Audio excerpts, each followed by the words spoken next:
Assalamualaikum and good morning to all our panelists and also our attendees for today's webinar organized by Ideas on the topic of affirmative action, assistance or discrimination, Kedudukan Istimewa, Tongkat atau Diskriminasi. My name is Aira Azhari. I'm the manager of the Democracy and Governance Unit in Ideas. And our topic today, I think, is a timeless one. No matter which government is in power, what kind of policies that they enact, affirmative action, ataupun in Malay, I think we call it bantuan affirmative, tindakan affirmative, is always on the radar and is something that everyone in Malaysia, I think, pays attention to, no matter which race or religion or community that you belong to. So today we are joined by three very esteemed panelists, Dr. Lee Horton, Dr. Rabia Hamiduddin, and also Cik Niza Mahsha, who I will introduce in turn as before it's their turn to speak. But for now, I would like to first welcome IDEA CEO, Trisha Yeo. She will have a few short remarks for us before we begin our session. Over to you, Trisha.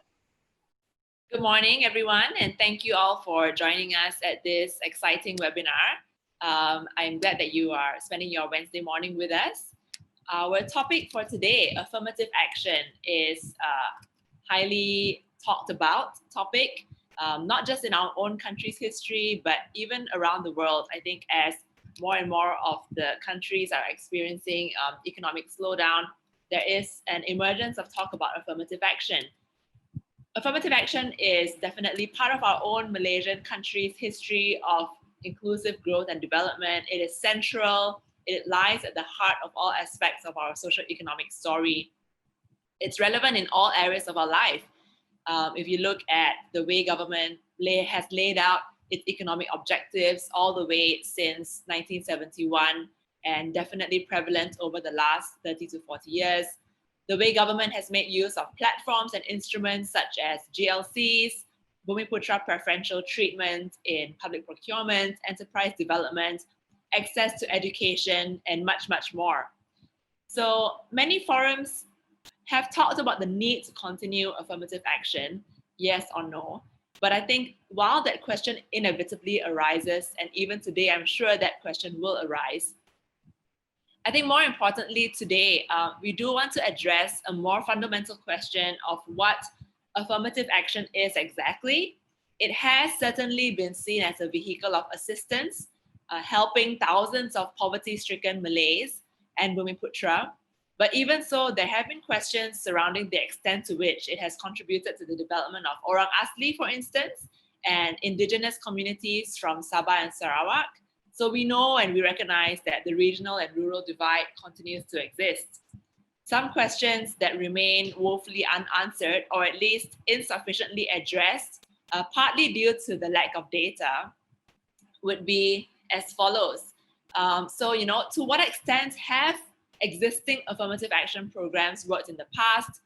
Have these programs been effectively, have they been effective equally across all Bumiputra groups, including Orang Asli and those in Sabah and Sarawak?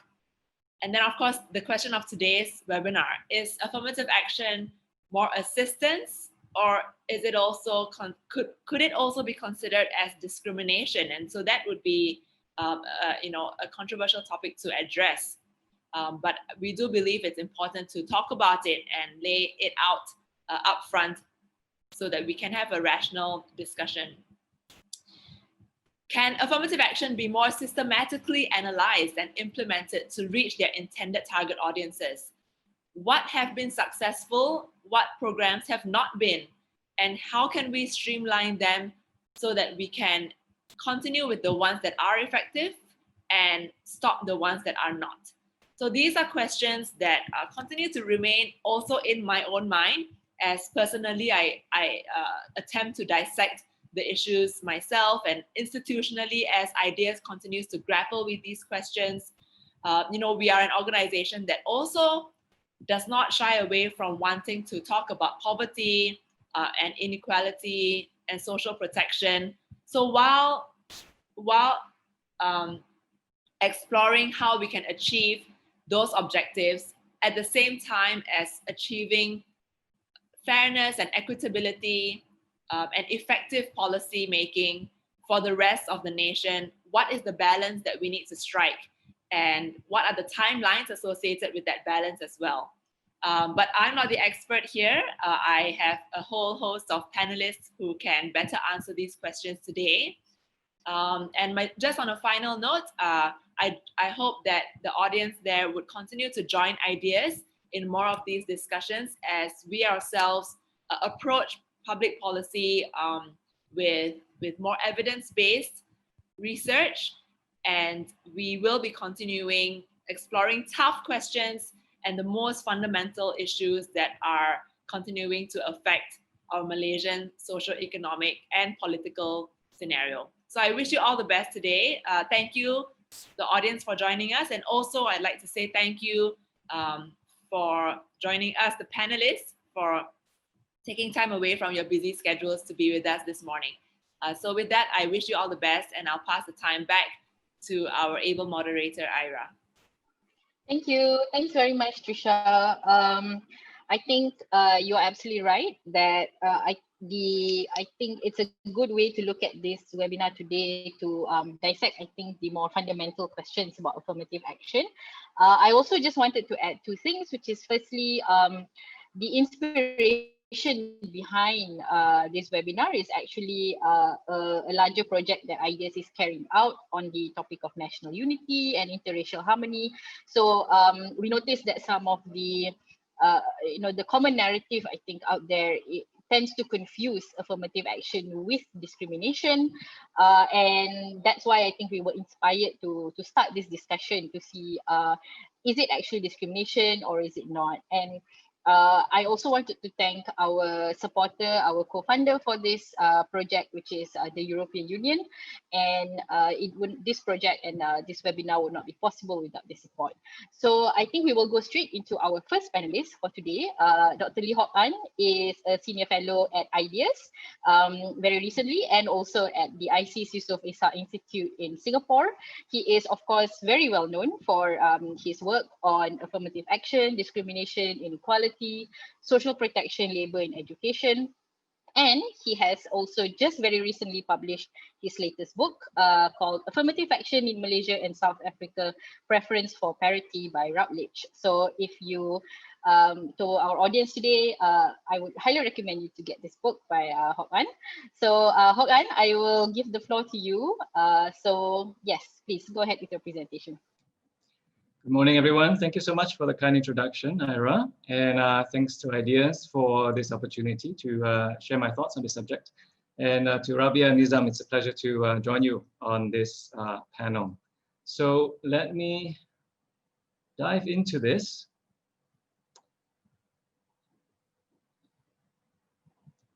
Preference with Purpose is the title of my presentation. Obviously, my answer to the question is that the elements of both.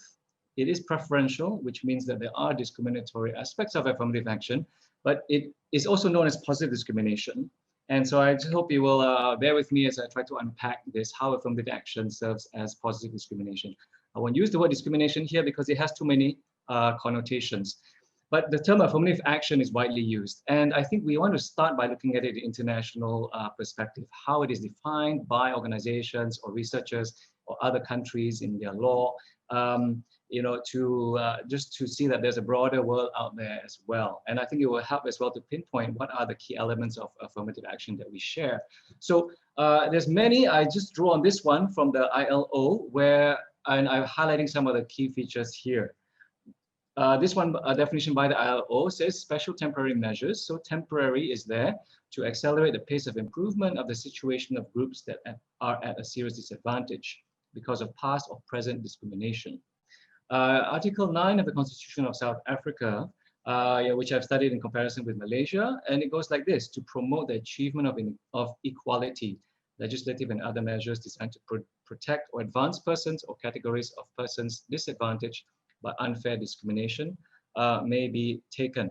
So I draw on these and some to highlight a few of those points that some emphasize that there should be it should be temporary. There's the element of disadvantage. It identifies the beneficiaries based on being a population group. So it's principally not about poverty or socioeconomic situation, but a disadvantaged population group. I want to note here that it can be majority favoring or minority favoring. And majority favoring is not a disqualification or a violation. That some people hold that view, but I think it's just not really tenable, and I think we can just set that aside. It can be majority favoring or minority favoring. Now let me dive a bit deeper into affirmative action and how we need to be clear and systematic what it is and what it is not. So a recurring theme in those definitions, and my approach is that the problem, we need to be clear. What is the problem? It is a disadvantaged groups underrepresentation in these particular areas: higher education, high-level occupations, so professionals and management, enterprise and wealth ownership. So again, as I said just now, the principal problem is not about poverty, right? Another thing to bear in mind is that these areas of policy areas, they're defined by certain barriers to entry. So you have grades for university, a degree to become a professional, work experience to be top management, and so on. That's important to note because the instrument then, so that to understand why this element of the policy instrument, right? So it involves preferential treatment because of the need to overcome those barriers, and that preferential treatment based primarily on identity. It could be race, it could be gender in some countries, but not principally about class or low income or socioeconomic disadvantage in general, right?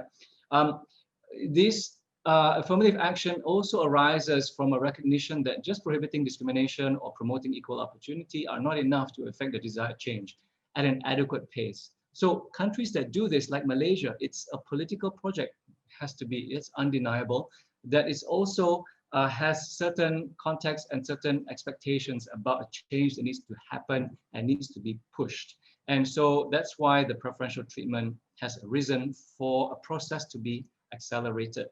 Now, because it is preferential for some, and therefore it also does not prefer others, it should be temporary and not permanent in principle, and that's my view, and that is also quite widely held.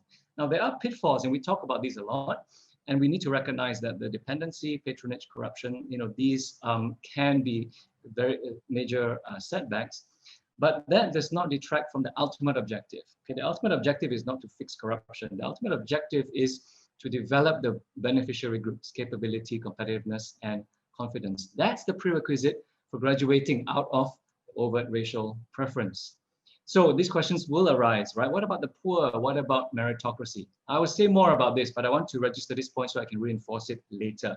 That need-based selection, by which I mean you can give preference to the poor or to the disadvantaged, or set limits on repeated beneficiaries, and merit-based selection, which is to give more opportunities based on ability or potential. Now, these interventions or these selection mechanisms can reinforce, but they do not replace, all right? It's not a substitute for the system of pro Bumiputra preference. We need to be clear about that, how they fit together, and look at it according to the policy sector. Now we come to Article 153. We need to start with this because it is rooted in Malaysia in Article 153. Excuse me, and we need to also start by reading it. I think a lot of the discourses rely on hearsay or a notion of Article 153 or just the barest reference, especially to this. Let's just read this. It is the responsibility of the YDPA to safeguard the special position of the Malays and natives of Sabah and Sarawak and legitimate interests of other communities. We often stop there, but what else does it say? In accordance with the provisions of this article. So everyone, go and find the Constitution. It's freely available online. Read it, read the full thing. But let me unpack a little bit what we often omit. So the provisions for special position are in clause 2. The YDPA shall exercise its functions under the Constitution in such manner as may be necessary to safeguard the special position of the Malays and natives of Sabah and Sarawak and ensure the reservation for them of such proportion as he may deem reasonable of positions in the public service, scholarships and so on. There was an amendment that added university and college admissions in 1971. So in short, it says that if necessary, to safeguard special position, there can be a reservation of a reasonable proportion, a reasonable quota in public service, scholarships, and so on, right? Now, there are a few conventional interpretations, and I want to draw them out here and highlight some of the omissions and I think some of the errors in the common understanding. So one conventional interpretation is to suggest that there is a reasonableness principle underlying Article 153.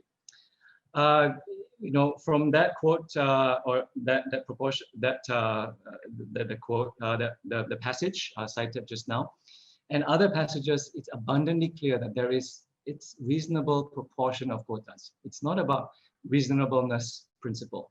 Okay, people read into Article 153 a lot of what they wish was there, but that reasonableness principle is really not there. Another strand is to stress that it's limited to scholarships, public sector employment, permits and licenses, higher education enrollment. That's a very valid point because those are specified, right? But I would caution, because we overemphasize those, that means we just focus on that it's limited to the scope, then we actually allow for these quotas to be permanent.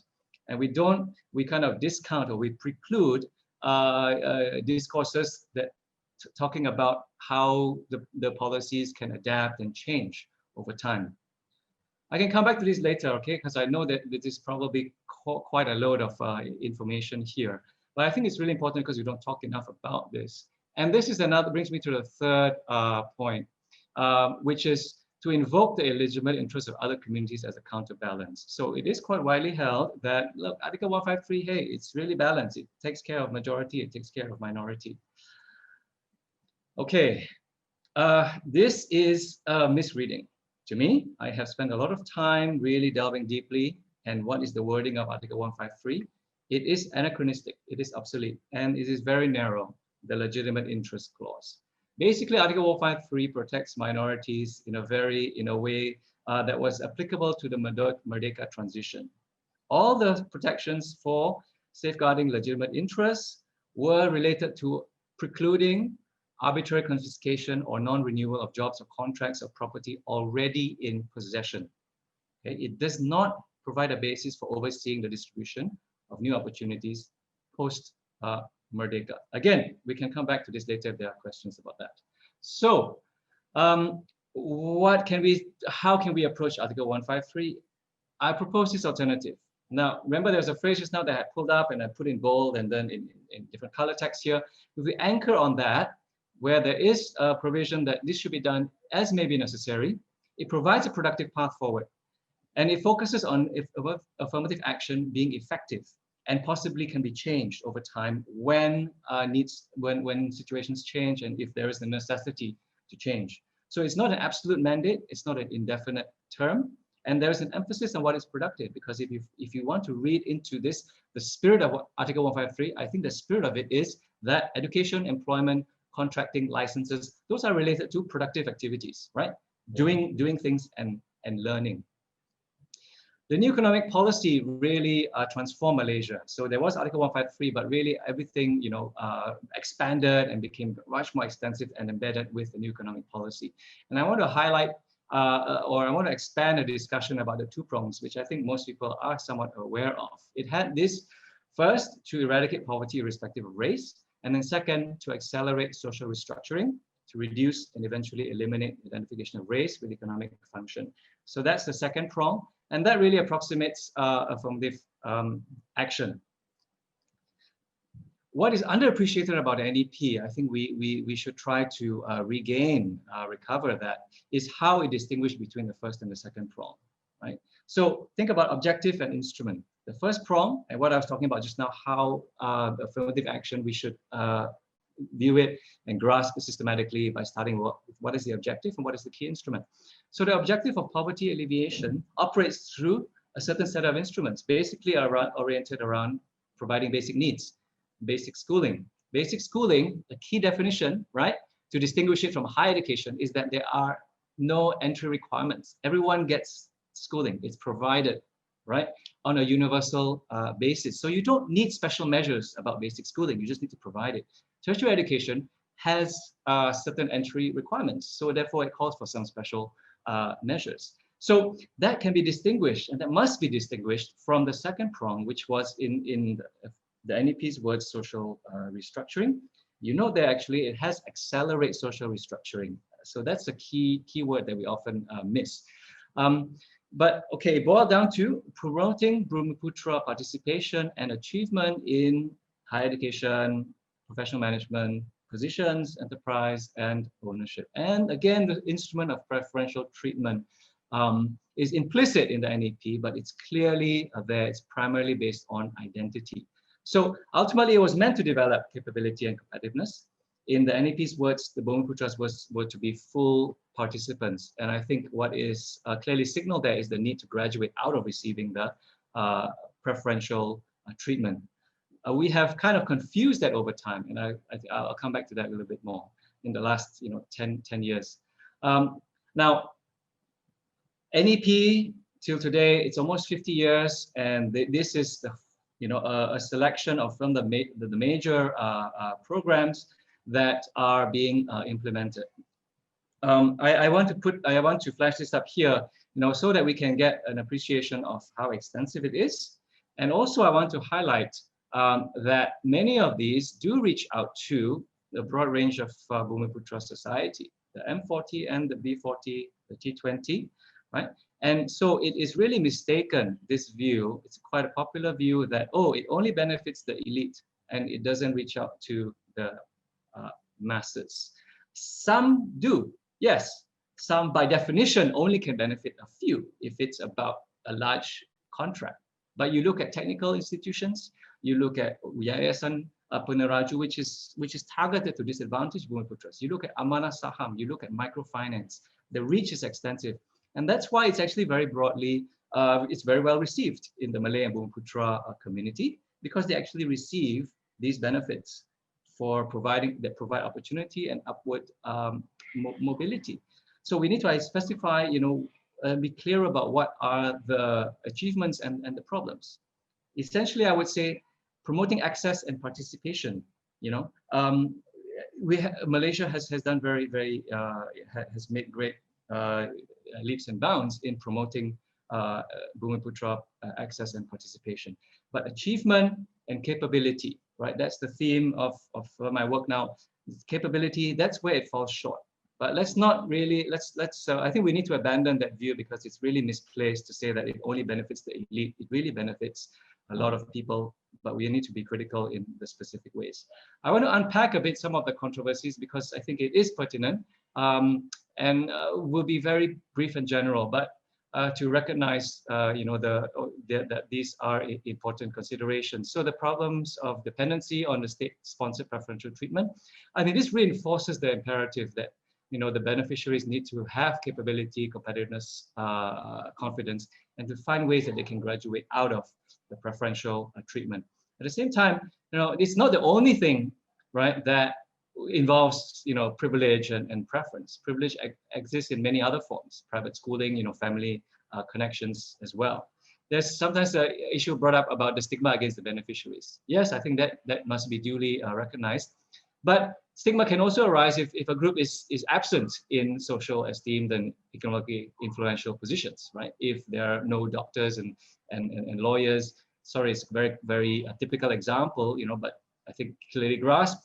If a group has no people in those positions, then I think it does affect the group's position and can be a stigma against that group. The distribution of benefits within the beneficiary group. So again, that view that it only benefits the elite at the expense of the masses. Some programs might do that, but there are so many affirmative action programs that have multiple effects, and some increase inequality, some actually reduce inequality. If it's growing the middle class, if it is expanding tertiary education, it would have, it's not surprising for it to have effects in reducing inequality. The exclusion of non-beneficiaries. This is unavoidable to some extent. I think it needs to be acknowledged, and that's why there is undoubtedly this preferential, this discriminatory element, albeit for a positive purpose, because you're redistributing scarce opportunities. There's certainly a lot more to say, but I think I just want to underscore then again the importance that it has to benefit, and empower the beneficiaries, in Malaysia's case, the Bumiputra, so that they can be more open and confident to think about how the system can change. So some principles we can draw from unpacking those controversies, that it needs to build capability, right? It needs to benefit. The more that it benefits disadvantaged Bumiputras, the better. It needs to help that graduation process. And I think we can find safeguards for the non-beneficiary groups. This to illustrate, right, how we can be so, so engrossed in a particular view, so consumed. This thing that it widens, affirmative action widens the rich-poor divide and all that. I just said that theoretically it's not straightforward. Even the evidence disproves it. So the evidence shows household income inequality has been falling, and it's falling most of all within the Bumiputra population. That's the red line there. Okay, so here's a corrective. It's not true that it increases household income inequality. In fact, Bumiputra household income inequality has declined. And the reasons actually are quite, we could posit some very plausible reasons. If it's expanding a middle class, right, increasing the public sector employment, tertiary education, these kind of things have effects in reducing inequality. So I had said just now that we need to see how these fit together, right, with need and merit, and how it needs to be handled in a way that is sector specific and systematic. I won't go through the full details of this, but I just want to illustrate maybe that to show that when we talk about need-based affirmative action or need-based selection in the ways that can replace race-based, we need to be specific about where that applies, and it principally applies in higher education. So what I'm saying is, don't apply it, don't make generalizations, but apply it specifically to higher education. There's also a difference that we can make between giving preference for the disadvantaged or poor and finding ways to stop helping those who do not need help. So you help those who need and you stop helping those who do not need. And I think those can apply to things like enterprise development, in contracts and loans. So you get it once or you get it twice, and that's it, right? So you can actually apply that principle, which I think there is a yearning for us to integrate more of these need-based assistance, but not to replace the whole system. Don't just say we go pro-poor, help the poor, and then that can be, that will solve all the problems. In many others, it needs to be on the, we need to think of changes in the sense of selecting those who are on the basis of, capability and potential so that they can shine, right, and set an example for others to follow. And so that's where I'm talking about how merit can reinforce race-based. So I'll conclude now with some ways of making affirmative action more productive, adaptable, and impermanent. To be systematic and to look at these different sectors, higher education, high-level employment, enterprise, and ownership in an integrated but distinct manner. Tricia mentioned timelines. I think an important addition to that is not just timelines, but milestones. So achieving a certain level, period of time. But each of the four can have their own timelines. We don't have to be bound by one. And in fact, they cannot be operating on the same timeline. In higher education, we can focus on learning, right, building capability. And that's where there needs to be more attention, because it is ultimately also, fundamentally, it's more about, it's more productive. It's not acquisitive. You don't acquire a degree and then, and then sell it off for a quick profit in the way that, it can be done to shares. And these are some reasons to give more attention to higher education. In enterprise development, the focus on competitiveness and on upscaling, I think needs, that's the one that needs more attention. So that's where we should abandon these thoughts about, being pro-poor assistance. It should be about really being much more merit focused within the Bumiputra group towards being able to, depend less on the assistance. Wealth ownership, the one that needs to be approached with the most caution because it has the most risks of patronage, corruption, profiteering. So I think I will end there. I mean, I've laid it out and you can read a little bit more. I'm sure there probably will be more to discuss. And so I thank you so much for your time. All right, thank you very much, Hokan. Very, very informative, as your presentations usually are. And I think we shall. I have a question actually, but it's okay. We shall move on to Dr. Rabi first, and then we can discuss the question later. So Dr. Rabia Aminuddin is our next speaker. She is an assistant professor in political science at the International Islamic University of Malaysia, and she is also the head of department. So she is, her areas of expertise are gender politics, public policy analysis, and also politics of identity. So Dr. Rabia, the floor is yours. Yes, please go ahead. Okey, Assalamualaikum warahmatullahi wabarakatuh dan selamat sejahtera. Semua, pertamanya terima kasih kepada Ideas atas jemputan Aira dan Trisha, dan juga saya amat berbesar hatilah dapat berkongsi platform ini bersama dengan dua lagi panelis yang sangat orang kata prolific dalam bidang mereka. So saya tak ada slides, okay, tapi saya cuba untuk menggunakan dua bahasa lah dalam saya punya presentation. So when we discuss about affirmative action, I think Hoan has elaborated a lot on the economic aspects of it, and I am not an economist, rather I am a political scientist, and I look at affirmative action from politics of identity. Right? So when we discuss about affirmative action, we cannot run away from discussing the criteria in determining the eligibility to receive the affirmative action, right? So in this sense, I am much more prone to use what I call what scholars have used in determining how people see themselves, right? So in Malaysia, bila kita bercakap tentang affirmative action, kita bercakap tentang identity ethnic, right? Dan bagaimana kita melihat diri kita dan juga orang lain mengikut lensa identity ethnic ini, right? So scholars have actually looked into how people determine and categorize themselves as groups in society. So I am using the social identity theory, right, in order to unpack the perception of people in looking at affirmative action. Okay, so when we talk about social identity theory, basically we are talking about how people categorize themselves as, or how people identify themselves as in groups, right? And in social identity theory, we actually look at the world as us and them. And I think this is very important when we are discussing about affirmative action, because it is the core, it is the root of affirmative action itself. And Hoan has elaborated on how our constitution even has basically outlines that there is us and them, right? There are Bumis and non-Bumis, basically. So why this identity is very important, this sense of identity? It's because of how we see ourselves as part of a group of people.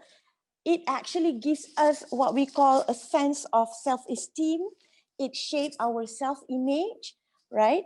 And we want to basically enhance our status as part of the groups that we belong to.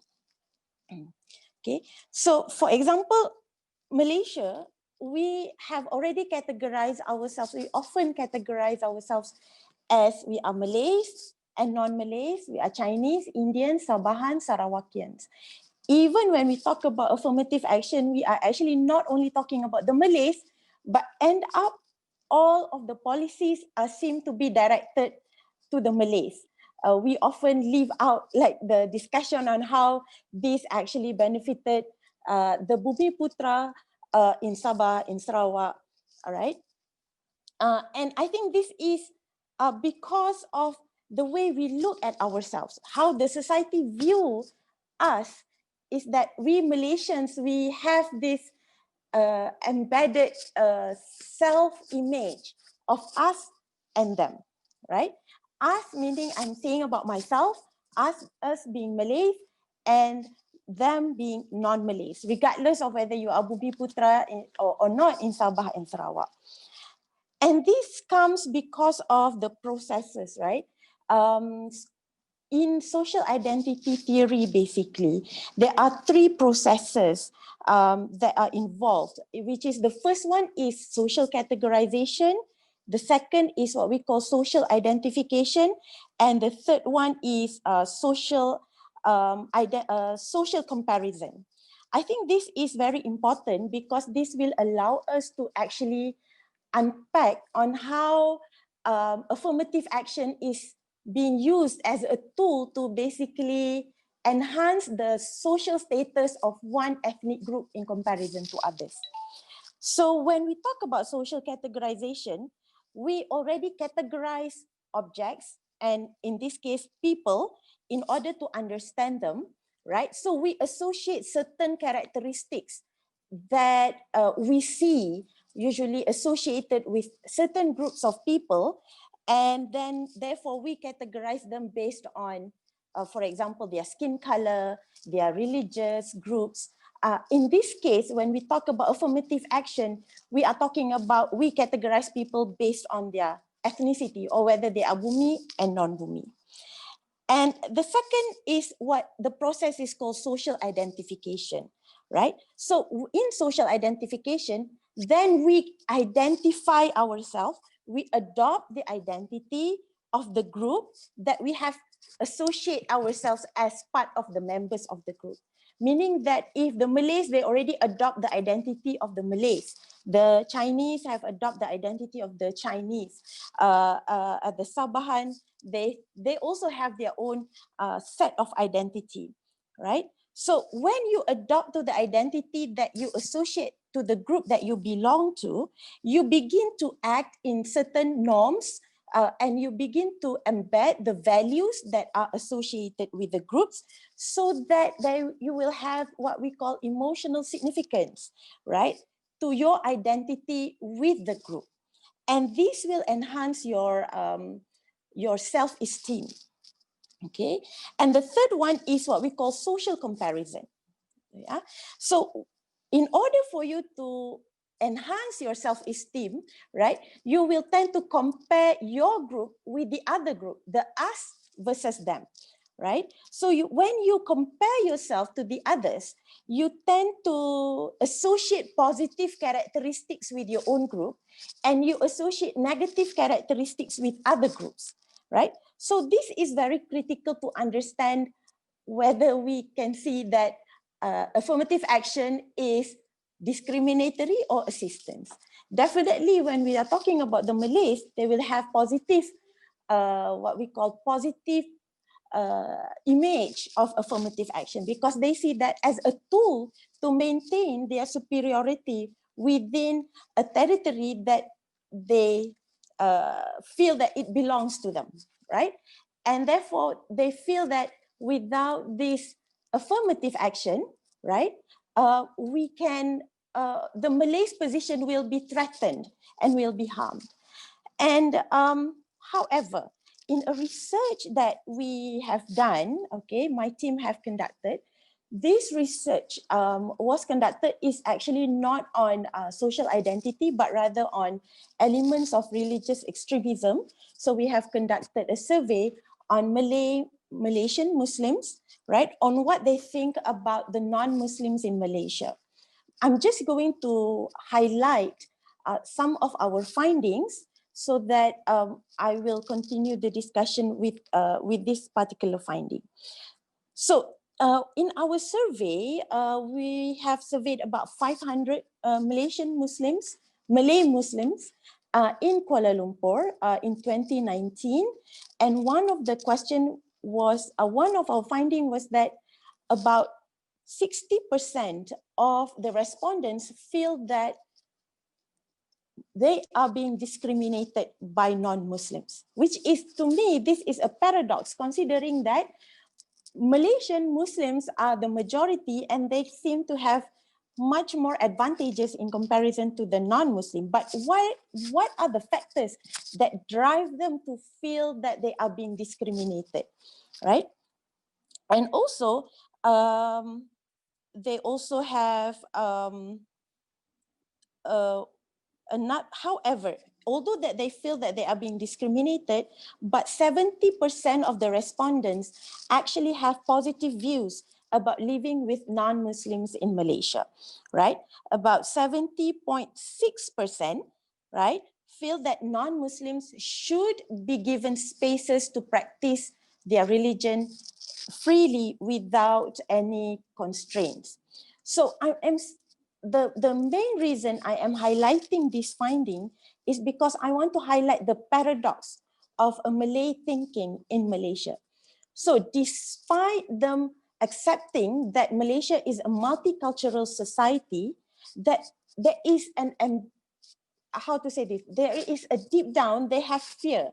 There is fear that the existence of non-Malays, if given power or if the Malays lost their position in power, right, that all the values, all the positions will be gone.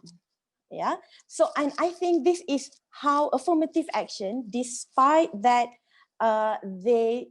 we see it as perhaps to the non-Malays, it is discriminatory, right? In some aspects, it might be discriminatory, but I think the underlying question for us is that we need to, I ask ourselves as Malaysian, do we have that identity that basically describe and define us to be Malaysian? When we often, I think one of the deputy minister recently mentioned in his statement that he is first a Malay, second a Malaysian, right? So I think this is one thing that we as a society need to address first. Can we ever create an identity of a Malaysian, and what are the values that we have to embrace in order to ensure that our identity of Malaysian surpass our identity as Malays, as Muslims, as Chinese, as non-Muslims, as Sabahan, as Sarawakians. And I think if we want to have an affirmative action that is not based on ethnic or race, or much more based on other things, right? For example, you mentioned about class-based affirmative action, then we need to first eliminate the identity of us versus them among Malaysians, right? We need to have a clear identity as Malaysian. We cannot be united just because of food forever. So if we ask ourselves, how do we define ourselves as Malaysian? I think that it is going to be a difficult answer for everyone. What actually glues and bind us as Malaysians? What are the values that we have that is uniquely ours as Malaysians is something that we need to start discussing now, right? So that we can have policies that do not define us and them anymore, but rather defined by our needs as Malaysians. So now I am seeing that our Malaysian society is still divided by us and them, and therefore it is very difficult to get the buy-in if we want to eliminate or if we want to even improvise affirmative action implementation in the Malaysian society. Because definitely we have to get the buy-in from the voters. We need to have the buy-in from the politicians.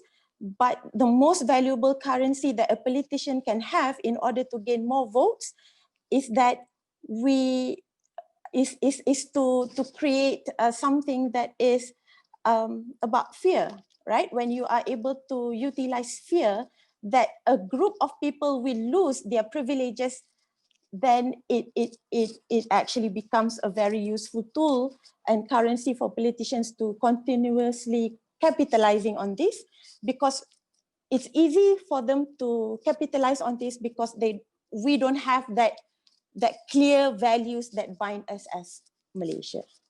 Okay, thank you, Ira. Thank you, everyone. Terima kasih Dr. Rabi.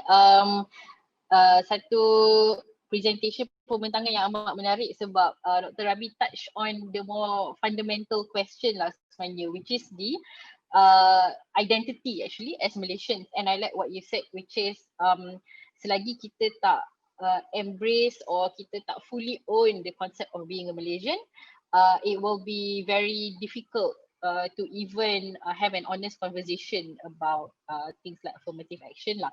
Jadi saya secara peribadi saya setujulah dengan point Dr. Rabi tu. Terima kasih, dan now I will move to our third speaker for today, Encik Nizam Masha. He is now the CEO of Institut Masa Depan Malaysia, Institut Masa. He is also a member of the National Economic Action Council, and he was also previously the CEO of the Majlis Tindakan Ekonomi Melayu, MTEM.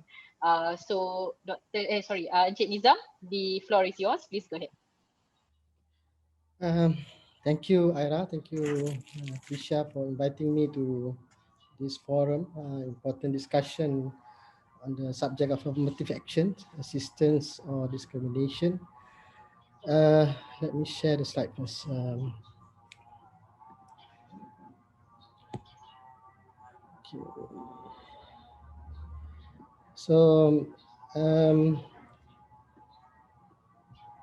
So as we see that the topic of the day is talking about affirmative action, assistance or discrimination. Here I see some kind of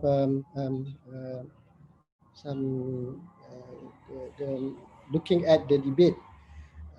When you even see the title there, affirmative action, assistance or discrimination, when you translate it to Malay, it becomes something else. We're talking about Kedudukan Istimewa, Tongkat, atau diskriminasi. In that tone also it shows it's not comparison what is positive and negative, but you are looking at again a negative connotation, Tongkat and diskriminasi, void of talking about empowerment or assistance in the Malay translation. So there is still this, we need to differentiate between these two, talking about special privileges and affirmative action. As rightly pointed out by Dr. Lee, special privileges is more of what is there in the Constitution or special position in the Act of 153, while affirmative action is more of the actions or implementations of various actions towards resolving matters. But in the context of Bumiputra, which includes Bumiputra Sabah and Sarawak, the mandate would come from this Act 153. But I think the discussion today is not talking about rethinking or trying to change the article, the Constitutional Act itself, but more about the affirmative action in general. So we need to differentiate between the two of these, and how can we need to differentiate between with the affirmative action can actually resolve or it's being used or abused in that sense. Looking at this, talking about the as mentioned by Dr. Rabia, the Malaysian political economy does consider racial identity as part of key pillars in terms of the development of its policy, and throughout the Malaysian development history, we can see various policies that have been built up.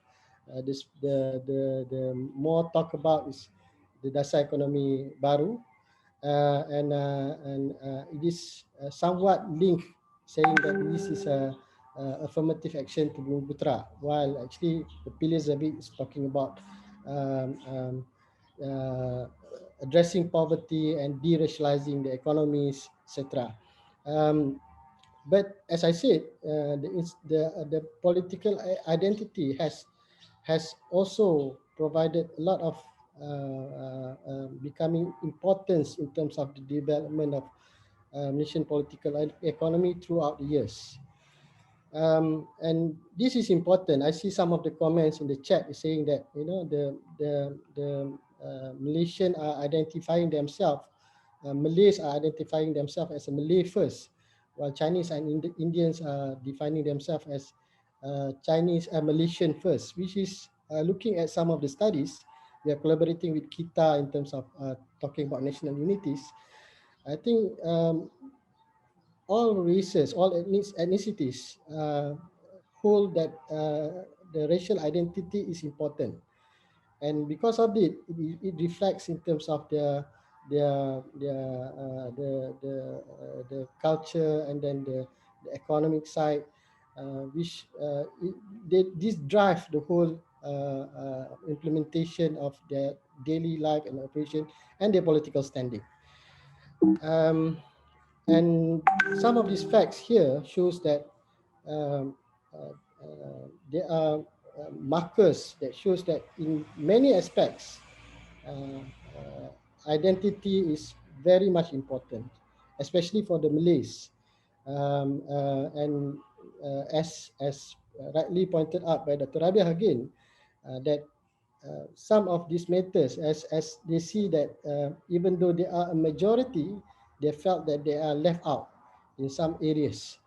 And we can see that for the non-Bumiputra, they see that they are less being heard in the context of the political dominance, but they are also very much the majority in terms of the economic dominance. So there are two sides, and I think that create this kind of distrust and create this kind of pressure from both parties trying to equalize the dominance of those or various races in the countries. In the context of shared prosperity, we want to look at we want to address affirmative actions beyond the measures of ethnicities alone, and we see that inequalities is important important areas, and we have identified some of these areas, the 6 dimensions of inequality, which include inequality in the context of income class, inter-ethnicity, region, supply chain within the corporate ranks, and also other areas of inequalities, which is age, gender, digital divide, etc. And we can see in the some of the data that there is certainly an increase in terms of gaps, in terms of the economic gaps, in terms of income gap.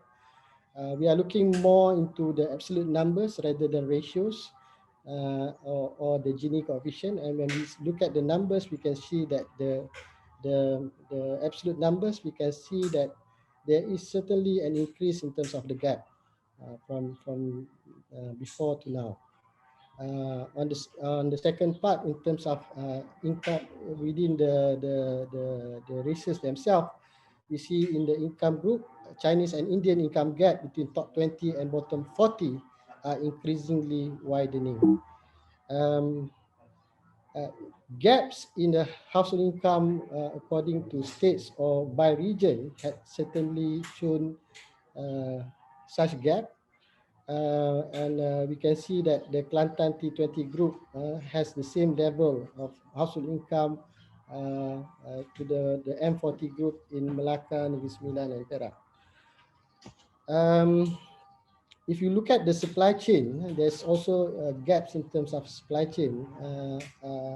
Even though looking at population ratio, it would be 60-70% Putra, but they only holds 30% of total establishment in the areas of agriculture, for an examples, and around 16% in the context of manufacturing. So there is certainly this gap that we need to address. Next is talking about corporate ranks and the differences, the gaps among within the corporate organization between CEOs and workers. And from here we see that there is a continuous widening gap. And some numbers are saying between 54 times to 300 times between the ratio of mean wage of workers to the CEO by years.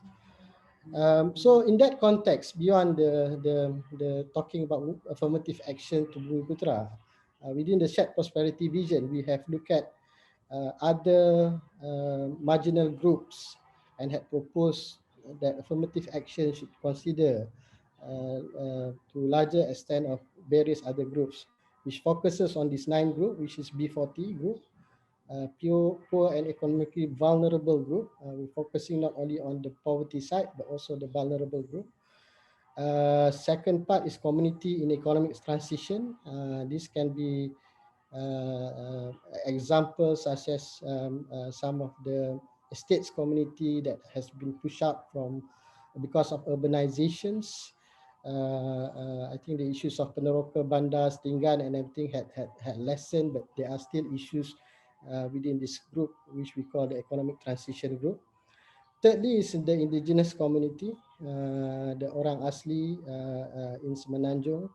And I think we have identified that as a very important category. And there are existingly 33% of the indigenous community which is living in a hardcore poor. And in terms of land ownership, they have very, very poor land ownership. Next is Bumi Putra in Sabah and Sarawak, and I think we are addressing also in the strategic thrust of shared prosperity, looking at regional inclusion, which include not only Sabah and Sarawak but other areas. But there is a specific, again repeated concern about Bumi Putra in Sabah and Sarawak to address the gap in terms of their development, their economy, income, etc., and basic needs. Fifth is the person with disabilities, and we can see that there's only an estimated of 2.4 million employed people with disabilities, and mainly in the private sector there, but there are only 3,000, according to the registered numbers, are only 3,523 registered workers. In the context of youth, I think that's important areas, especially in the context of employment. Now in the COVID situation, I think the issues is much harder for the youth. Number 7, women, and we see that some of the data has shown that monthly salaries for women are also 23% lower than men, and also the issues of domestic violence, etc. Number 8 is issues of community focusing on children's issues of poverty, malnutrition, talking about education, and then their livelihood and security. Last but not least is the senior citizen. As we are becoming an aged society, this is also one important concern areas that we need to develop a proper strategic plan and action towards addressing the growing numbers of senior citizens. At the early part, we promoted the one other marginal group, which is stateless community, and then I think the shared prosperity had only addressed these 9 marginal group for now, and it's up to for us to lobby and address this stateless community, because personally for me it's another important group that we need to look at. What are the issues, the real issues in terms of the implementation of affirmative actions? I think in the context of the need and the demand of the communities, and because of this, the perception in terms of the political identity, the issues, for instance, the Bumi Putra empowerment had been there for and had been implemented throughout these years. But the bigger issue at hand is actually this, how it had failed. And for me, the biggest reason for it is corruption, leakages and abuse of power. This is just an example given by the former Minister of Finance back then in 2016, but encapsulate the ideas of what happened within four previous Malaysia plan, amount of procurement spent by the government of about 1.13 trillion, about 674 billion of it was awarded to Bumiputra. But it only had contributed less than 9% towards the Bumiputra SME's contribution back to the GDP. So I think we need to be clear. Is it truly the issues of the policy itself, or we try to balance out the positioning of all races and all the communities in the country, or is it the problem of corruption, leakages, and abuse of power in probably the name of affirmative action, in the name of Bumiputra policy? So I think we need to put the focus clearly, and then especially in the context of the country talking more and more about Bumiputra empowerment policies. That's it as an introduction from me. Thank you, Ira. Okay, thank you. Terima kasih banyak-banyak Encik Nizam. Very informative presentation as always. So I think we have a good set of questions daripada our audience today. Let me just read through them. I think we shall start from the earliest one.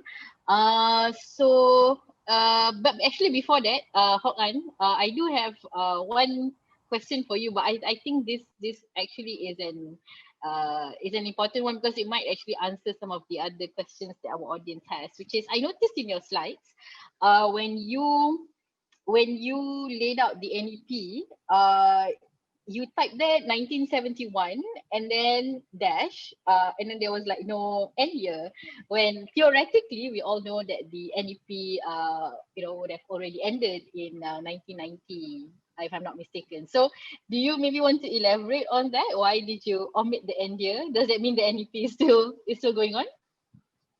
It's obvious, right? It's still around. I mean, yes, there was a timeline, 1971 to 1990. Now let me unpack a few other aspects to this. That suggests, yes, that it was bracketed in 1990. But if you look at the actual documents, so there are two documents. One was 1971, part of the second Malaysia plan. And that was much more a vision statement, right? And included in that was 1990 as some sort of timeline. I think the notion that it was supposed to conclude in 1990 also comes from particular wording, which is with NEP says within one generation. And that appears very few times actually, but critically in 1971 version, this it's phrased as within one generation, the Bumiputras can be full participants. So it was quite all-encompassing, okay? But it still didn't really define, all right, or explain what that meant and what would happen in 1990, right? Clearly, it can be interpreted that, oh, it would end, or it would just be reviewed and maybe extended if necessary. But by 1976, with the fuller version of the outline perspective plan that was part of the third Malaysia plan, this within one generation of phrase is already constrained. It only refers to 30% Bumiputra equity. There is another, so I would just say in general, the NEP was very non-committal. There was nothing about 1990, okay, it ends. It was understandably a lot of uncertainty. They could not really, make those kind of firm commitments, but certain signals like within one generation for participation. By 1976, it was already within one generation, only 30%. They also, NEP, and I think this was, quite judicious to note that in certain programs, especially the Malay commercial and industrial community, prior to BCIC, MCIC, might take more than one generation, right? So it was, to me, firstly, in itself, very non-committal about 1990. And if you think about it, come on, how could it could we really genuinely expect everything to conclude and fulfill its run within 20 years and then be dismantled when the starting bar was so low? What are some of the conditions for 1990? If 1990 it would just suddenly be for some rolling back, you'd need a growing mass of middle class Malays with tertiary education, the professionals and so on, right, to really spearhead and be this new generation that could be a lot more self-reliant. But 20 years, in my view, is really was not enough. The trouble is that they didn't really specify how things might happen, that you could implement, higher education for a certain time period. They already recognized that MCIC would take a bit longer, right? But didn't really outline how. And the reasons for that are pretty obvious, right? Education takes a few years, and there's a steady stream. You always have young people ready to enter university. But really to have a competitive and capable and dynamic, commercial, industrial community, that's going to take a longer time. They recognize that, but they didn't really, and I think we kind of gotten clouded because, it says 1990, and there's, I think, a lot of people are too emotionally invested in that, right? I think we just abandoned that. It said 1990, but really it never really meant to do that, and not because they were hypocritical or disingenuous. It's because that's the reality. So forget about that 1990. And the fact is, as I showed, everything, so much continues and has been expanded, right? And so we got to read beyond the rhetoric as well. The NEM, I think, caused a lot of confusion because it was making all kinds of, false promises and very ambiguous statements as well. Thank you.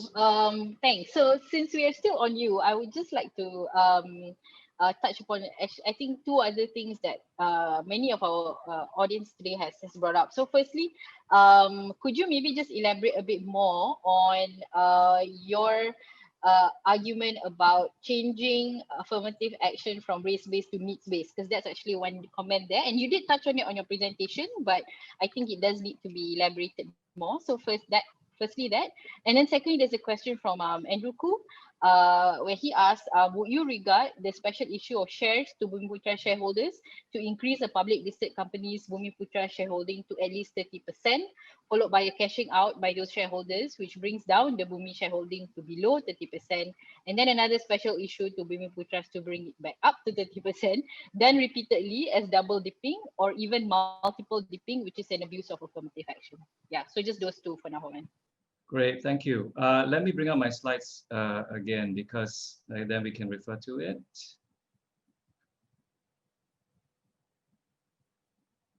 Okay, so yeah, the question, I think it's related to this. Look, I think, yes, we are, there's a very good moral basis, right? And I think also, there's also a sense of being really fed up, or however it might be put, with the perpetuation of race-based policies, which I think must be acknowledged. They do have some excluding effects, right?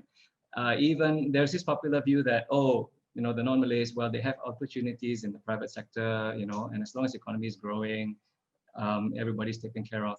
That's true, but that does not discount the reality that access to certain public universities and so on, right? There's unevenness and inequality there. I hope that Malaysians can really express these things, right? Without it blowing up in our faces. That these are concerns on both sides, and I think what's on the Malay side, the Bumiputra, their concerns as well, I think deserve to be heard. That yes, they have concerns about the opportunities that are provided and how the state is taking care of them through affirmative action. But we want to move to need-based, and sort of it was so rapturously received when the new economic model, and since then about 10 years ago, mainstreamed this notion. Let me say again, as I said just now, okay, yes, it's desirable, but we cannot do it in kind of a sweeping and haphazard and just sloganeering manner. In 10 years since these ideas became mainstreamed, we have not yet seen any plan about what all this entails, because we don't drill down into some of the specifics like this. I think basically you ask the question, and we need to start with what are the existing race-based pro-Bumiputra policies, the ones that either are exclusive for Bumiputra or grant preference. Start with that and ask the question, can we, instead of give preference to Bumiputra, give preference to the poor, right? Or what is, need-based or pro-B40, okay? Can you do that in higher education? Yes, you can do that to a significant extent, because universities, can give preference in their admissions to someone from a disadvantaged background. And we recognize that that disadvantage is because through a young person, for reasons that are outside of their control, their schooling and the environment that they grew up in. So there's a moral basis to do that as well, right? So it can be done, bearing in mind though that we cannot just fling the gates wide open and say that, hey, all poor people come into university, because university also, you have to also have that academic, meet some academic bar. You can relax it, but only to some extent. And then you might set up people as well for failure, right? So it's not just something that can be granted, indiscriminately. When it comes to take contracting, take getting an SME loan, there's a difference between microfinance. You can deliver that, I think, to a more bigger extent on the basis of need. But microfinance is different from SME, where you're talking about trying to develop businesses that are competitive and capable to deliver, to be commercially viable. You cannot allocate those instead of pro-Bumiputra, give it to poor. You cannot cannot go from pro-Bumi to pro-poor. Just apply that question to the whole range of policies. I think you get a clearer picture about where we can be need-based and where we have to be more in selecting on the basis of capability, and we can set limits. So again, you give more help to those who need it more in certain areas, especially higher education, but in some you stop giving help to people who do not need it anymore, right? So you can give preferential treatment in contracts, for 3 rounds, for instance. For G1, the smaller scale. After that, no, you cannot get preferential treatment. You must move up to G2. There are all kinds of things that possibilities that are really not explored. But there's a difference, right? Stop helping those who stop giving preference to those who do not need help anymore in particular areas. So I hope that helps clarify. Okay, look at it sector by sector and try to have more clarity.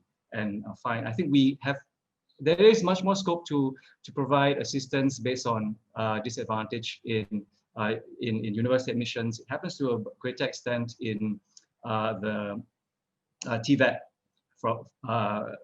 that there's some kind of a scoring, right, for family background, but it barely factors into university admissions. For Andrew's question, I agree. That these would be elements of abuse, especially with 50 years already of NEP, and that's why I didn't give as much attention to the wealth ownership, and I advised caution. I want to add another aspect of the equity, just very briefly here, okay? Because I think we can. So look to the right side. Yeah. So, I'm kind of blessed and cursed with this research interest that makes me,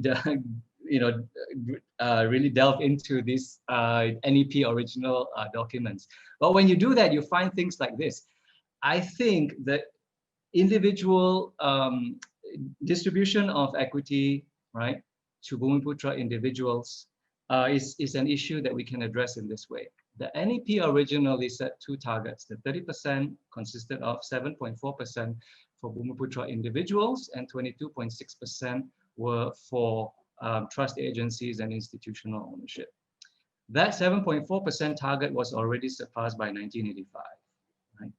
And so I think, the programs that are providing equity preferentially or reserve quotas for individuals, I think need to be seriously questioned and scrutinized. And we can go back to what was originally in the NEP. I think the institutional ones, need to remain. And I think if we want to be consistent, that it had a larger allocation within the 30%. 22.6% was meant for unit trust and institutional, and I think they continue to play a role very broadly in society. So we have to still critically address how it can its role and efficacy, but more attention to those. And I think any that are just sheer profiteering from getting cheap shares preferentially for individuals, and then they go and sell it off for quick profit. I think there's a solid basis to say that those kind of practices should end because of what the NEP originally allocated, only 7.4% for individual ownership, and that's already been achieved.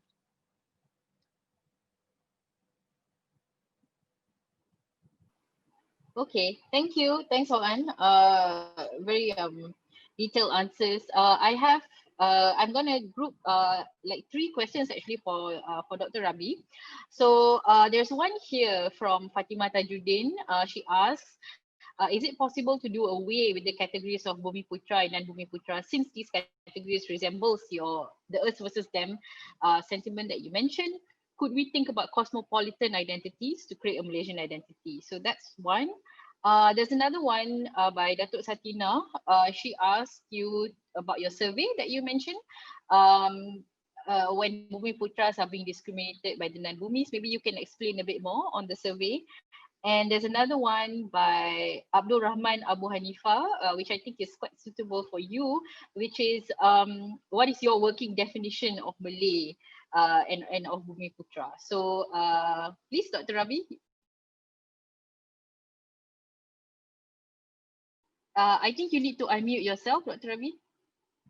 Okay, all right. So first of all, I think the idea of cosmopolitan identity, my simple answer is that if that is the case, then we need also to redefine and amend our constitution, because basically the root of our identity is defined in the constitution, and that the constitution serves as the basis of all other laws in the country.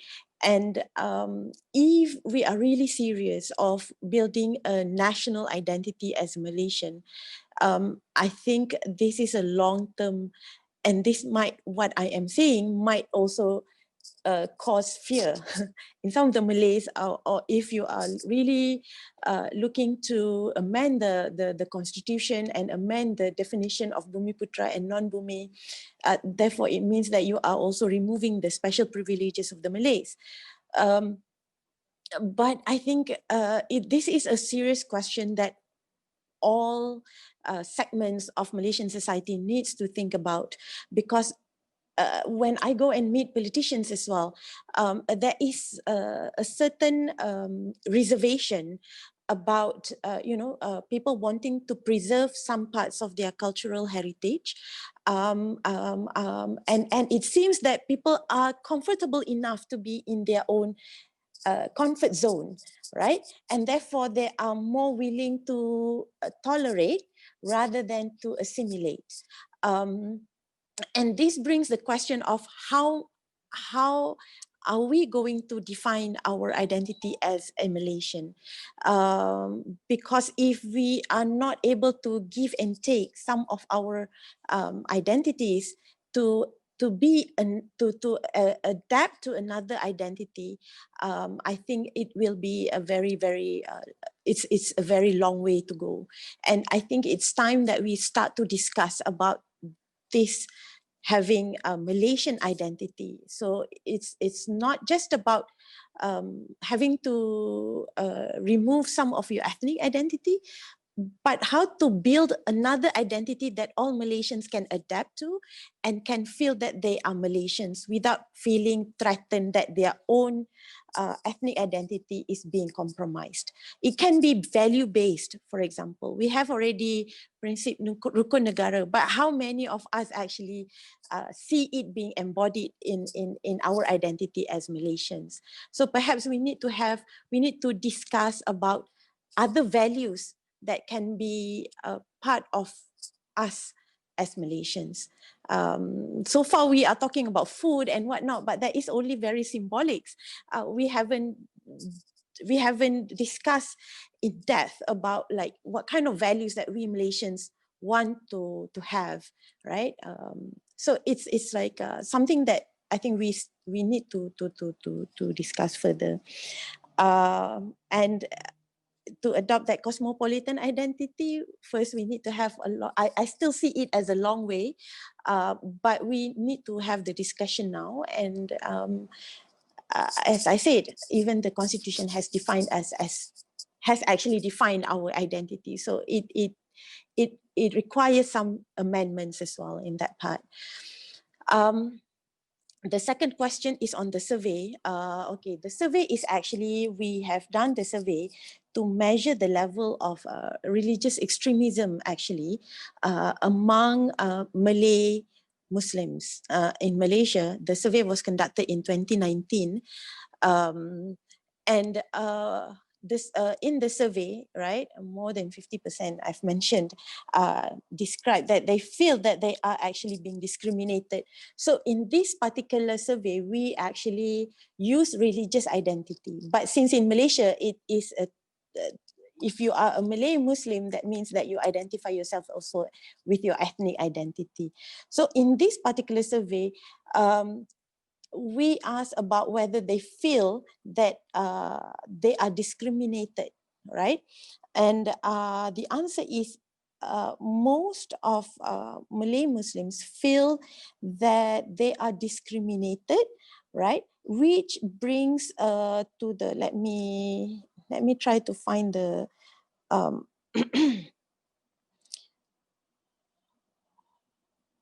okay, so in this survey, okay, basically that they are discriminated, and this brings the question of, wait a minute, social identity.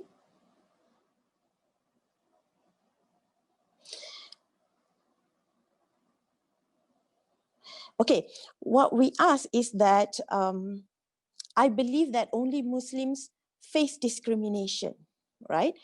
And quite a number of them agreed that about 50% of them agreed that only Muslims face discrimination. So this indicated that Muslim Malays feel discriminated even though that they are a majority. This might be, how to say this? This might be because of they see that they themselves as belonging to a larger community of Muslims around the world. So whatever that is happening to Muslims at other parts of the world also affect their identity as a Malay Muslims, right? So that is one thing. And another thing is that I think there were a few questions about how do we resolve this fear among Malays? And I think it's because that we have discussed a lot about discrimination towards the non-Malays, but we also have to discuss about what are the discrimination that Malays perceive is being imposed on them. I think Dr. Lee's, one of his study was on the job entry. He did a survey on job entries. He did a study on job entries, and it was found that Malays also face discrimination in terms of job entrance. And I think in terms of employment in the private sectors, the Malays do feel that they are being discriminated in terms of promotion, for example. So there is this kind of, how to say this? There is a kind of, you know, the Malays feel discriminated, the non-Malays feel discriminated. So who are discriminating who in Malaysia? So we need to have more data on this, and we need to have more studies on this. And I think the main issue is that we don't have a meeting point. We don't have a meeting point that we basically meet and we discuss about our perceptions on one another, our prejudices, our stereotypes of one another, that we can actually get the comments and feedback from the other side as well, right? And I think this is what is lacking, because we tend to be very secluded in our groups. And be in our ethnic groups. And the third question is on, can Ira repeat the third question? It's on your, wait, let me just look at it again. It's on working definition of Malay and Bumi Putra. But I think you kind of answered that through the constitution. Kan? Yeah, I think that is. Yeah. Okay, thank you All very much. right, thank you. Thanks, Dr. Rabi. Okay, so the next round, I have some questions for Encik Nizam here. I think I'll pick out two first. So the first one is from Disman Corporation Berhad. So he asked about are there any statistics about the achievements reached on the targeted group in terms of capability upgrading and improvement in quality of life? Is there any ethnic base of income structure? And is there any research done on this? Firstly, secondly, a question from Wendy. So Wendy asked, with the external changes in politics and global health, does shared prosperity vision 2030 will still be carried out by anyone in power, or are we expecting a new economic proposal? Okay, go ahead, Encik Nizam. Okay, thank you, Ara. As I think clearly mentioned in the early part by Trisha, I think we have this huge problem of data in the country. I think we are helping the government to develop the shared prosperity vision, but again, data is one of the most challenging part. In some areas, for instance, sectoral data, I think probably in the 70s, 80s, industrial change had been monitored in every 15 years. Sadly, it is still the how it is being done in the country right now. While the industrial changes happen like every other day. I think we need to relook into the issues of data, and this is quite central as we in Institute Masa is also pushing for in the context of data-driven policy making. In the context of policy, we should be addressing the issues, the shortcomings, etc., based on data. We're talking about the growing gap, the inequalities, the poverties, etc. It must be looked at from the data perspective. Then only you have an exact approach or exact understanding in addressing different types of issues or different categories of the problems. There are some, we have looked at, and I think in the shared prosperity document, there are some data, and I think some other institutions, especially government agency like DOS, had come up with data on Mission Human Development Index, for instance, and that has looked at in terms of improving the quality of life. That can be one source to be referred to. And I think in terms of household income studies, I think Kazanah Research Institute had done very good job in terms of providing more detailed analysis on that. The second question is with the external changes in politics. The shared prosperity vision was launched during the previous government. And I think one advantage of the development of this vision itself, that the existing Prime Minister was involved in the development of the vision. So I think he had expressed numerous times in official functions about the continuity of this shared prosperity vision. And I think either the previous government or the existing prime ministers had mentioned that the shared prosperity vision is a dynamic document that I think we can continue to look at what are the gaps, what are the areas that we can improve on within the policy itself in the next 10 years. So that is also part of what we are trying to do right now to receive feedback and get more ideas in terms of improvement of this vision. So we welcome more ideas, and not only from ideas but from everyone that we can explore how to strengthen the shared prosperity vision. Thank you, Ara. Okay. Okay. Thank you, Nizam. So there are two questions actually, which I think is quite interesting in the Q&A. I will read them out, but I think I will open it actually to whichever panelist who feels like answering. So if you look at the latest two questions, yeah. So the first one, the anonymous attendee asks,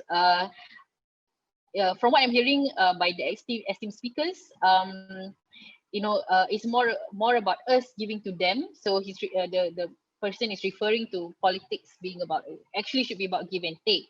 So the question is, what are the concessions that that the speakers can propose coming from the non-Bumiputras? In the future, Malaysia political scene would be more and more Malay-centric due to the population growth of the Malays, and I believe that is true. And how will we tackle this problem, right? And secondly, the next question, increasingly being pushed is the narrative which presents Malaysian affirmative action policies not as measures to right historical wrongs, but as a quid pro quo arrangement for the citizenship of non-Malays and non-Bumis, i.e. the social contract narrative, which is this hak istimewa, which implies inalienability and perpetuity instead of kedudukan istimewa. So how do we deal with this? Any panelists wants to take the question? Hokkan is smiling, so please go ahead. Yeah. These are very profound and deep questions. So let me just share a few thoughts. Yeah, I mean, they do really require deeper reflection. I'll share, I guess, what has mainly been on my mind, and I think to reiterate what I said just now, right?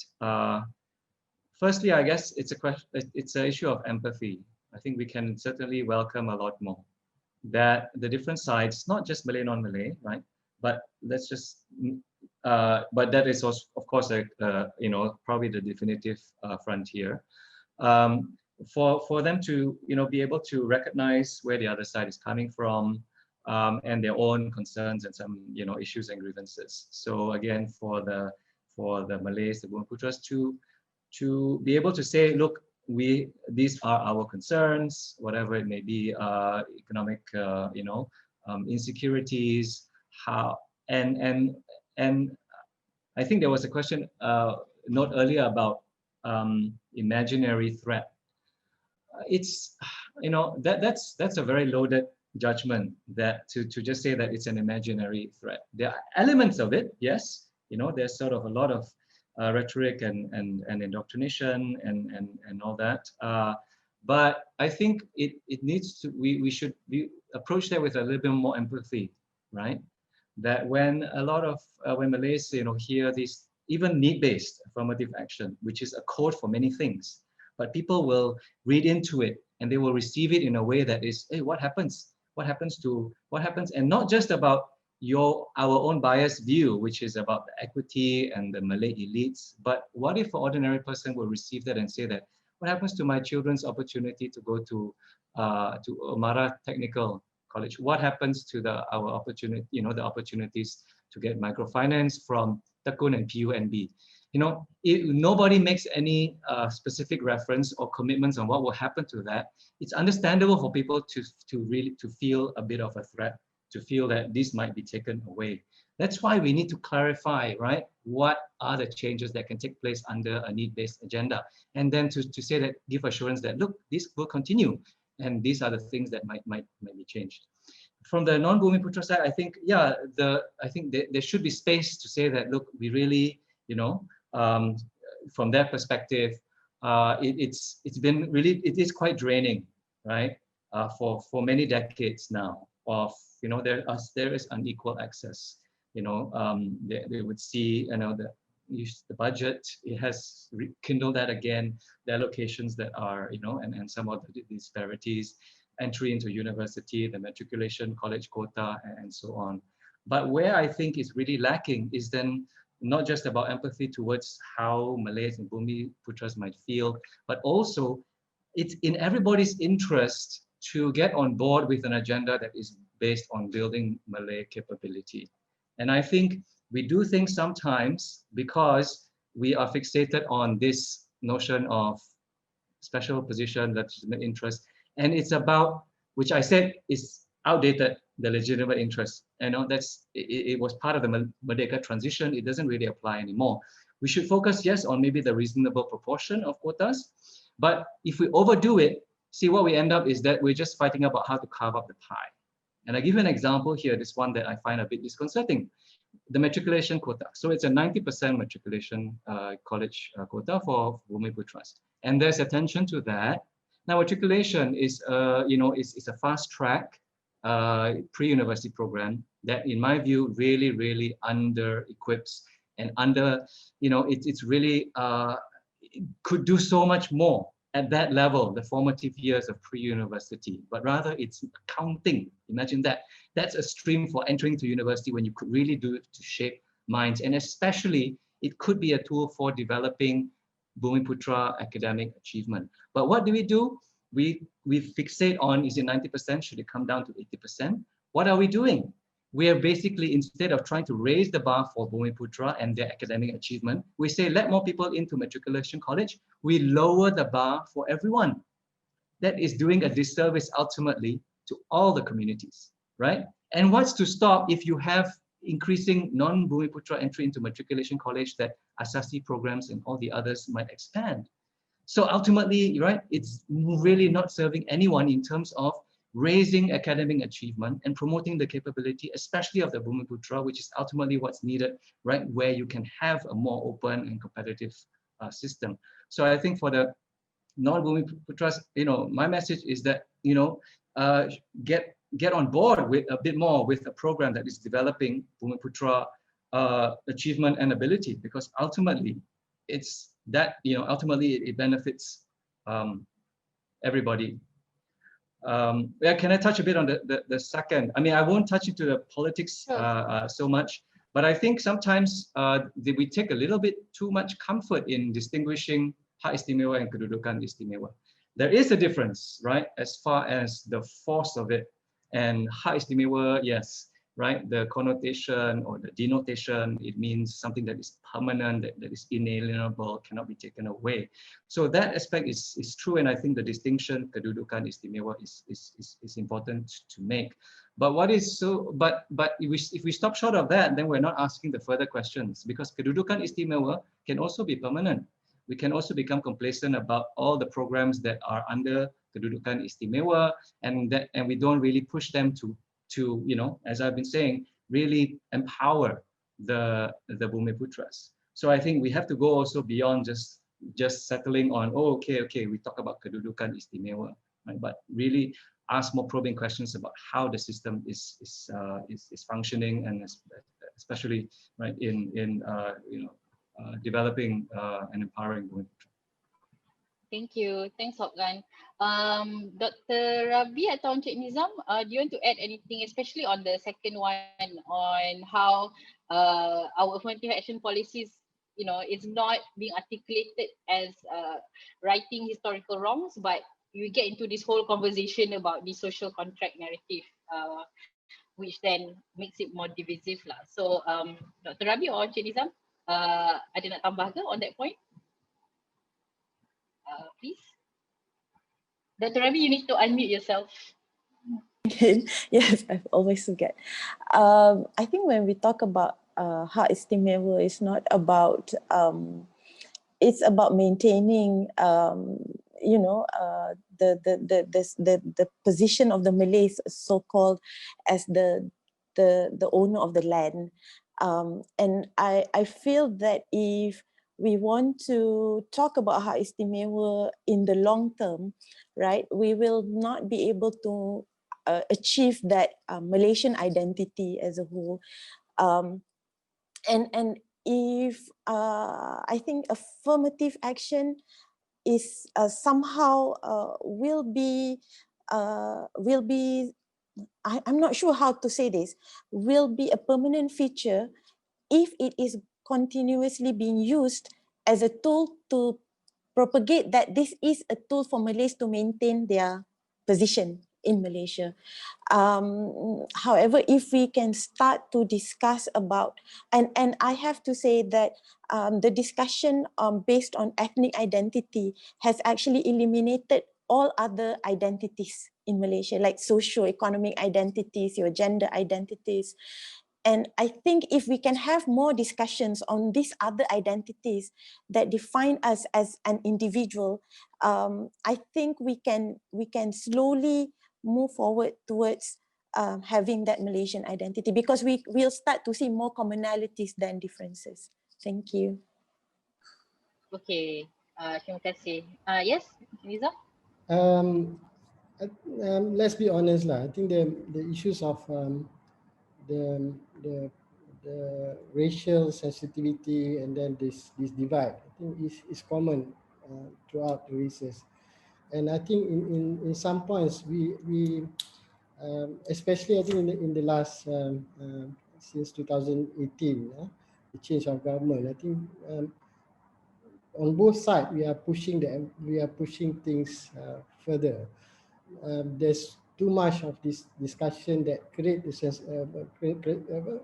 I think widen the sensitivity of both parties. And for the Malays, for instance, I think for at that period of time, I think there's of course in some sense the politician contribute to this negative discourse, because race and religion can be used to gain more political support. But we in the same while we are feeding them of reasons that macam istilah dia menyimbah air dalam api lah, you know. We giving them more reason to create this kind of unnecessary discourse, and I think that divide us further. And for that, I think after 2018 we can see this a lot of emergence of this ethno-symbolism by the Malays, you know, the pemakaian tanja, you know, the demonstration on Malay religious issues. Even though I'm not saying those are unimportant issues or marginalized issues, but most of the discourse happens meaning it's not about the content and the values of the issues. It's more of the cosmetic side. It becomes something that can bring up the sentiments of both parties, talking about Jawi, talking about UEC, you know. Some of those issues are very important, but you know, there are different mechanisms to address the issue in a more conducive manner, and that is not happening. And furthermore, you know, at that time, you know, getting the political support is very much important to some. So I think it's the role of beyond politics, you know, it's the role of the society to address this issue. We shouldn't give this ammunition to some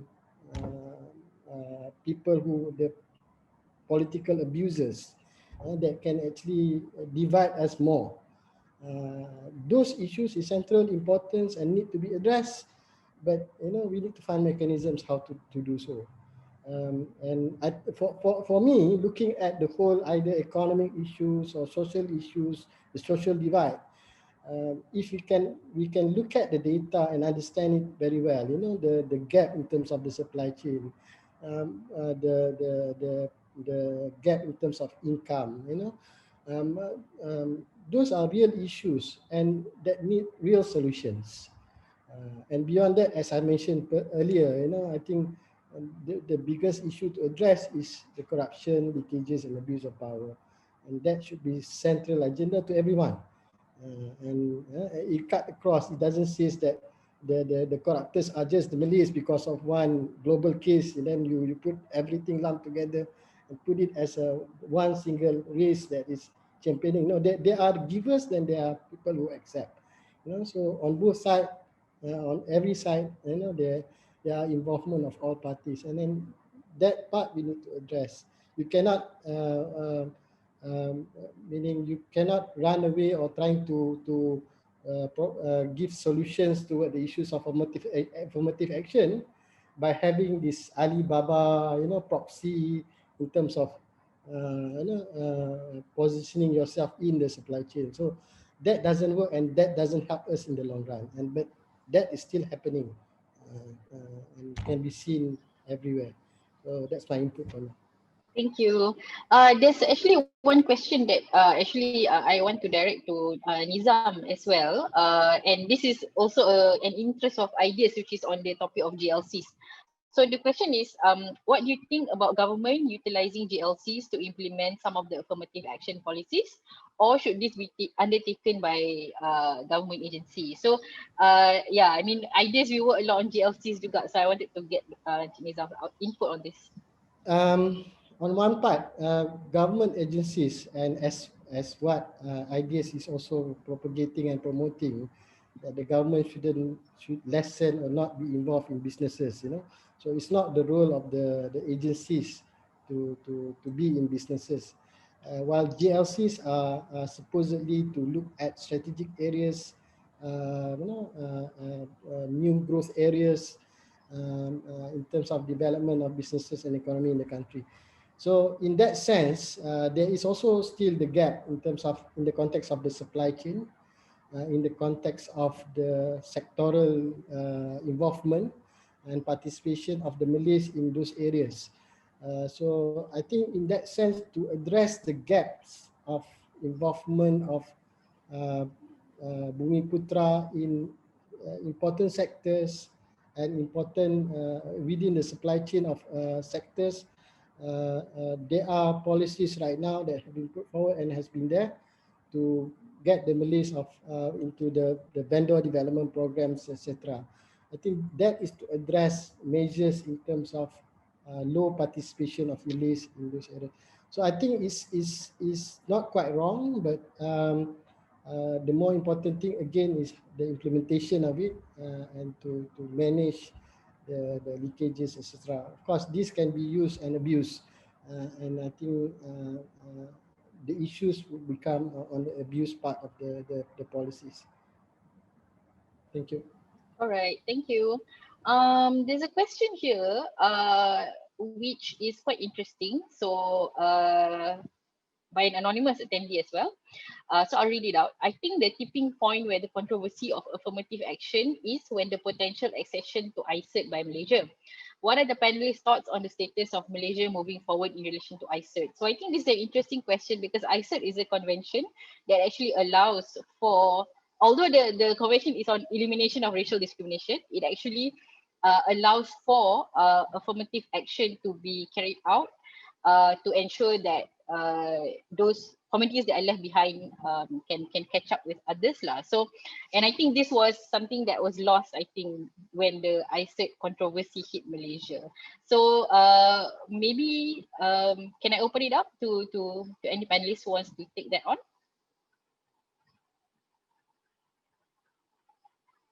Dr. Ravi, yes. Yeah.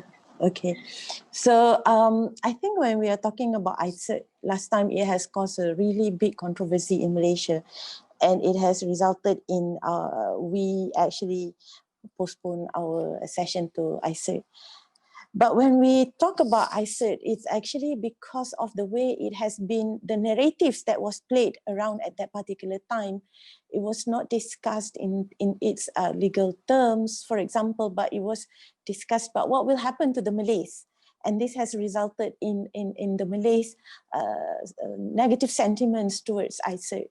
And if we can have the discussion, now we can see that the atmosphere has somehow come down a bit since we have a pro-Malay government, sort of, right?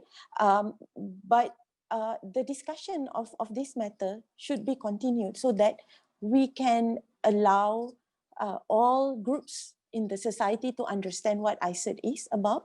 And I think this also part of what contributes, because I think this, even though the Malays are the majority, but the mindset is as if they are the minority in this country. And that is one thing that I think we should understand about the Malays. And we need to delve further what contributes to the factor that they perceive themselves as a minority. Perhaps it's because they are seeing themselves as part of the larger world community? Is it because of their religious identity? And so on. But I think if we can continue the discussion about ICET, and really when we have because last time the blame was on political parties that are seen as not pro-Malays, right? But now you say that you have a pro-Malay government, so the discussion should be continued, and we need to also make our MP ask our government, government, what is their stance on ICET at this particular moment, because I think we cannot let these particular narratives to continue to dominate the scene, because it seems that actually we are more driven by emotions and sentiments, which is easier to control rather than rational thinking. Thank you very much. Okay, thank you, Dr. Rabi. So actually, we only have 5 minutes left. Could I add yes. Yeah, just sure, a few sure. thoughts on that from the perspective of ICET. So yeah, I was very privileged to be in a conference that included some of the ICET committee members, and it was very, very insightful. So firstly, ICET itself, right, is very very inclusive, very, very welcoming.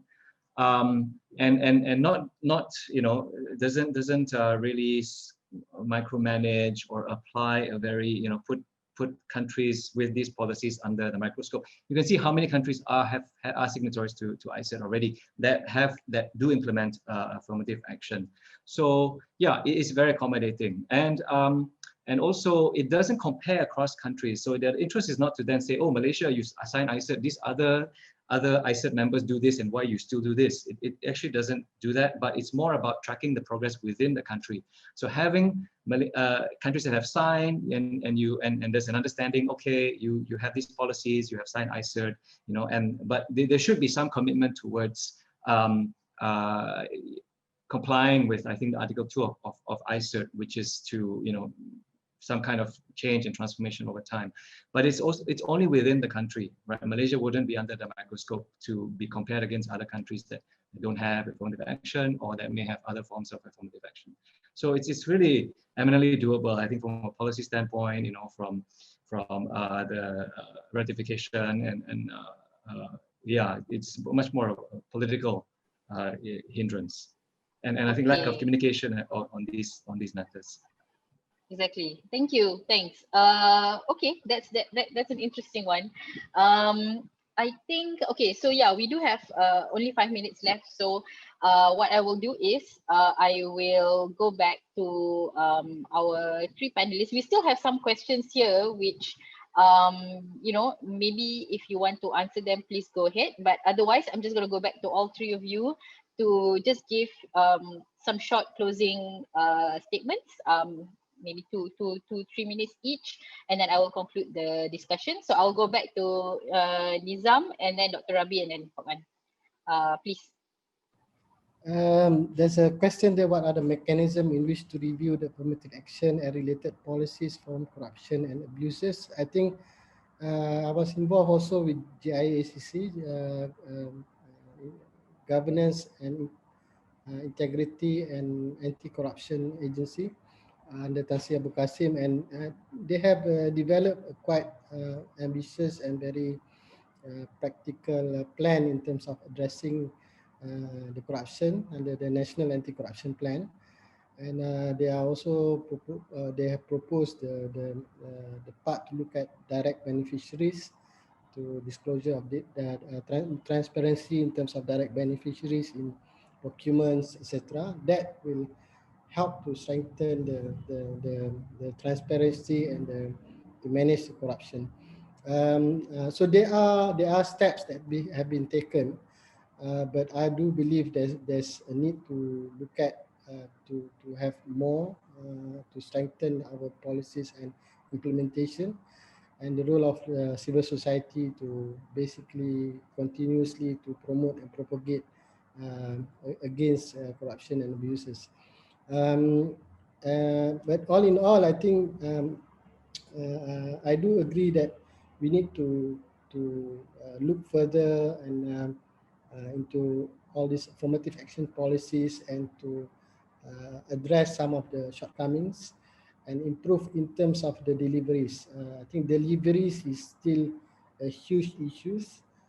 I remember that they have also established dedicated Putra agencies to address these issues during Najib time. But during that period until I think until now, I think the if you are talking about equity, I'm also with Dr. Lee. I'm not very fond on the equity side, but I think the numbers of equity had lowered down from the establishment of the agencies till that. So the issues of deliveries is very much important in terms of addressing and also closing the gaps. And I think there's more work that is needed in that context. And to do that also we need more political stability. And of course, we need to manage the pandemic. And from there, I think more meaningful work can be done in terms of policies and ensuring deliveries of the implementation. Thank you. Okay, thank you. Thank you so much, Dr. Rabi.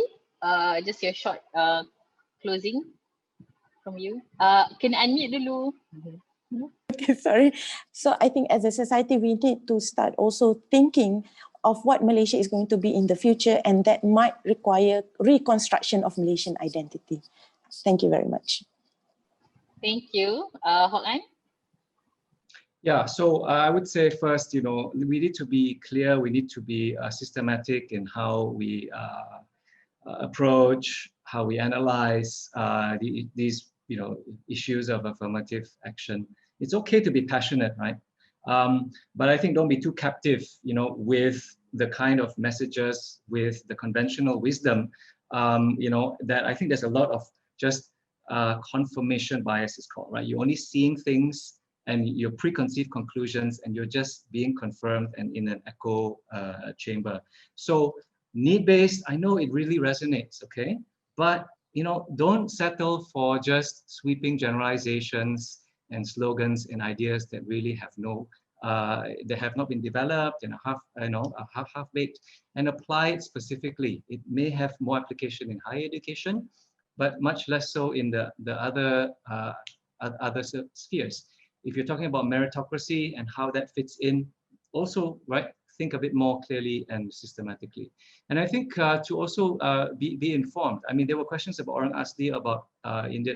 I think, you know, it's no surprise that there are programs that are targeted because the needs are so obvious. And where are they? Also in higher education, also in enterprise development, right? For Orang Asli, there are some, and for Indian community as well. So engage with that a little bit more, you know, and find out more of that information. I think those can happen, and I don't think we need to, you know, touch Article 153 and talk about amendments, because it's just going to be a little bit too explosive and counterproductive. And then, you know, what really needs to drive it, right, is finding a balance of the meeting different communities' interests, but ultimately, most importantly, it's about developing the Bumiputera, right? Participation and capability and competitiveness. You know, that is the key to towards the longer term changes that we aspire, and it will be beneficial for everyone. All right. Thank you so much. So thanks to all three of our very esteemed panelists today, Hok An, Dr. Rabi, and also Nizam. So I just want to conclude by maybe sharing some of my own favorite points from this discussion.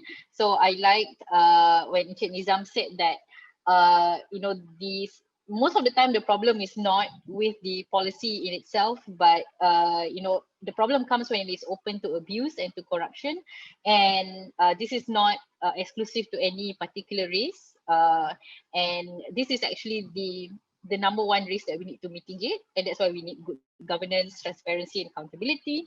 There's a big problem of data in Malaysia, so you know, even if we want to implement all the you know, all the reforms and structural changes that Hok An suggested, you know, we need the data, and we need to know who we should target and how we want to do it. So that's a problem of data. Dr. Rabi mentioned about how, you know, the funny thing is everyone is actually scared and suspicious of each other. So, everyone is scared of each other. Everyone feels discriminated at the end of the day. So how do we find spaces, safe spaces to discuss our fears and not to just dismiss, fears and insecurities? And also the question of when we are too fixated on race, we tend to eliminate a lot of other identities as well.